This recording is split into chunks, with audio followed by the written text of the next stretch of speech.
আমি যে রুমে আছি তার ট্যুরটা দিয়ে দিচ্ছি, ঠিক আছে। এখানে আছে 206 আর 205 এই দুটো রুম নেওয়া হয়েছে। তো একটা রুম হচ্ছে আমার বাবা মায়ের আর একটা রুম হচ্ছে আমাদের। তো রুমটা খুলছি, হ্যাঁ দাদুর কাছে দাও আস্তে আস্তে, বাবাকে নিচে দাঁড়াতে বলেছো তো। আর এই ঢুকতেই হচ্ছে পায়খানা বাথরুম, ভীষণ পরিষ্কার পরিচ্ছন্ন একদম পায়খানা বাথরুম।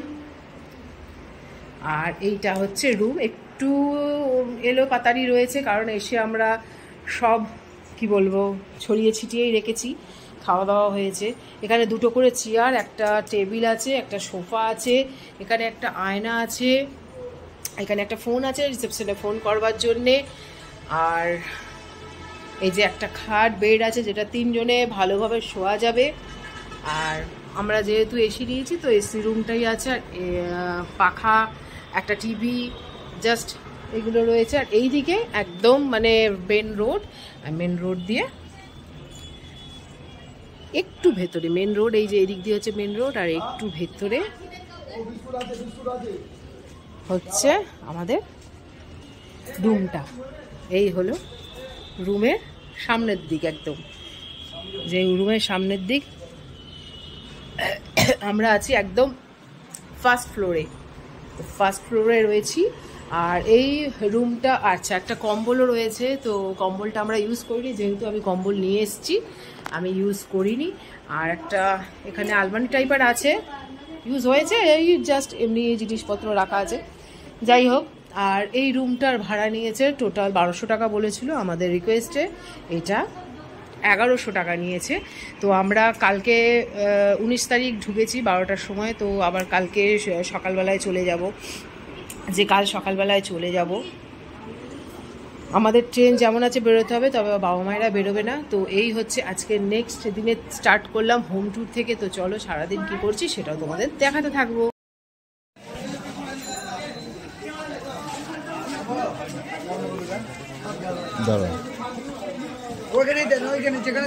না না আমরা ফটো তুলছি, ভিডিও হবে, নামটা নিলে দেখা যাবে, নামটা দেখা যাবে না তো, কাকুর নামটা দেখানোর ব্যাপারে।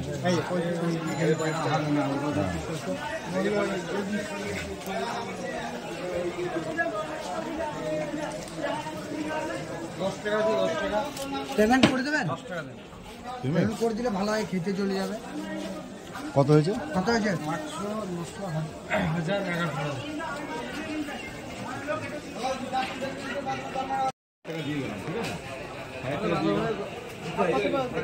আর 100 টাকা আর এদিকে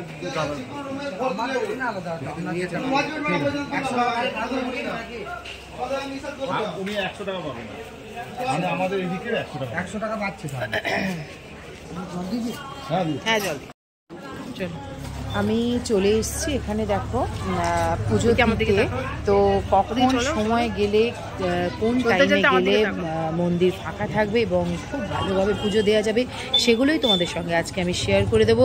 এই দেখো আমি নিয়ে নিলাম আমারই একজন মানে খুবই পরিচিত গোলক চ্যাটার্জি কাছ থেকে আমি পুজোটা দেবো, সেই জন্যে ওনারই কী বলবো ভাইপো আছেন, উনি আমাদের আজকে সমস্তটা ঘুরিয়ে দেখাবেন এবং উনি দায়িত্ব নিয়েছেন পুরোটাই কিন্তু ঠাকুরের সামনে দিয়ে আমাদের পুজো দেবে বলে। তো দেখো আমাদের ডালা সাজিয়ে একদম এগিয়ে যাচ্ছি।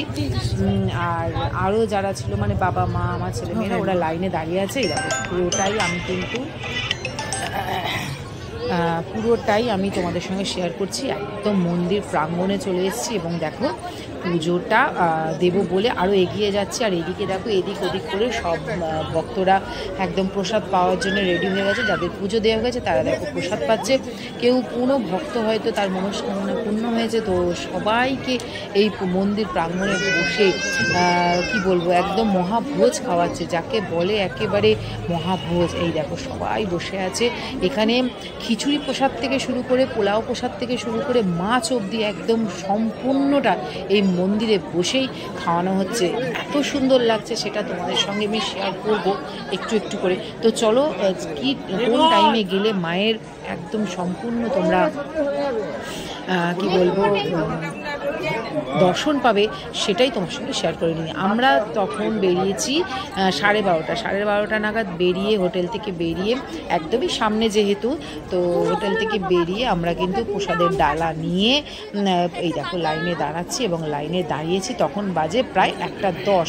তো 1:10 লাইনে দাঁড়িয়েছি, যেহেতু মায়ের ভেতরে পুজো চলছে, 1:30 অবধি চলবে, 1:30 অবধি চলে। তারপরে কিন্তু আবারও মায়ের ভক্তরা মাকে দেখতে পায়। তো চলো এই দেখো দাঁড়িয়ে আছি এবং তোমাদের শেয়ার করছি যে কীভাবে প্রসাদ দেওয়া হচ্ছে এবং কীভাবে মানে এখানে প্রসাদ দেওয়া হয়। মনে করো তুমি ভোগ প্রসাদ দিলে, যে পোলাও মাছ এইগুলো প্রসাদ দিলে সেগুলো এখানেই তুমি ভক্তদের, যারা ভক্তরা আছে তাদেরকেও তুমি বিতরণ করতে পারো। তো চলো দেখতে থাকো, কেমন লাগলো অবশ্যই কমেন্টের মাধ্যমে জানাবে। ধারাবাহিক চয়নে স্বর্গীয় শিবশঙ্কর দাসের স্মৃতিতে শ্রীমতী জানকী দাস, শ্রীমতী সোনাম সবাই দিয়েছে ওইটা করার জন্য। হ্যাঁ এই তো এইখানেই তো জলের বোতল দিচ্ছে, বললাম তো ওই যে জলের বোতলগুলো দিচ্ছে। তো লাইনে দাঁড়িয়ে অনেক কিছুই তোমাদের সঙ্গে শেয়ার করলাম। আর একদম ভেতরে যখন আমরা প্রবেশ করব সেটা আমরা ক্যামেরা করতে পারিনি, কিন্তু যখন ভেতরে প্রবেশ করেছি ততটুকু করতে পেরেছি, একটুখানি তোমাদের সঙ্গে শেয়ার করে দিলাম। এরপরে আমাদের কিন্তু পুজো দেওয়ার পরে আমরা বেরিয়ে গেছিলাম সাইট সিনে, যেটা বামদেবের কি বলবো জন্মস্থান, এছাড়া আছে ইস্কন মন্দির, অনেক কিছুই সাইট সিনে মোটামুটি 7টা স্পট আছে। সেটা দেখে আমরা একদম ঘুরতে রওনা দিয়েছিলাম।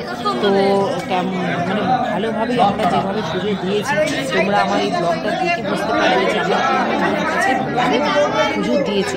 এবং যারা আসতে চাও তারা আমার পাঠক দেখে এসো, ঠিক টাইমে এসো, মায়ের দর্শন অবশ্যই তোমরা পাবে। মা কাউকেই নিরাশ করে না, মা আছেন, থাকবেন এবং সবারই মঙ্গল হয়ে। মা জয় মাতা।